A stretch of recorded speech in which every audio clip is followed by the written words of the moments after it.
your failure will never change the faithfulness of God. நம்முடைய வாழ்க்கையில் இருக்கிற நம்முடைய தோல்விகள் தேவனுடைய உண்மை தன்மையை மாற்றவே மாற்றாது.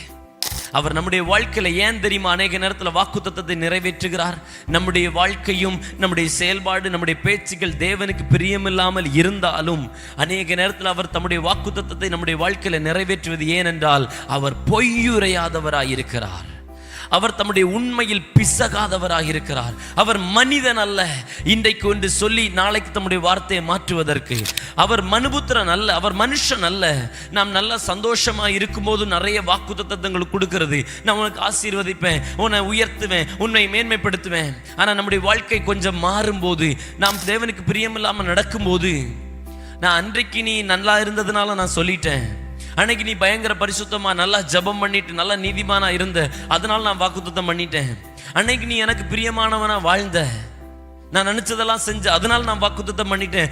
இன்னைக்கு நீ ஒழுங்கா இல்ல, நீ நடக்கல, நான் விரும்புறது மாதிரி நீ நடக்கல, அதனால வாக்குத்தத்தத்தை நிறைவேற்ற மாட்டேன் அப்படின்னு சொல்லி காலத்திற்கேற்றாப்புல சமயத்திற்கேற்றாப்புல வார்த்தையை மாற்றுகிறவர் அல்ல.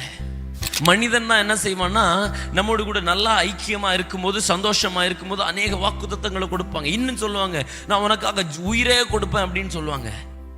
நோ, மனுஷன் மாறிடுவாங்க, ஆனா தேவன் மாறாதவர். அவர் உண்மையில் பிசகாதவர். ஏனென்றால் அவர் நம்மோடு கூட உடன்படிக்கை பண்ணுவது நம்ம மேல இருக்கிற நாம இருக்கிற பரிசுத்தத்திலோ அல்லது நம்முடைய நீதியிலோ அல்ல. அவர் தம்முடைய நீதியில தம்முடைய பரிசுத்தத்தில் அவர் ஆணையிடுகிறார்.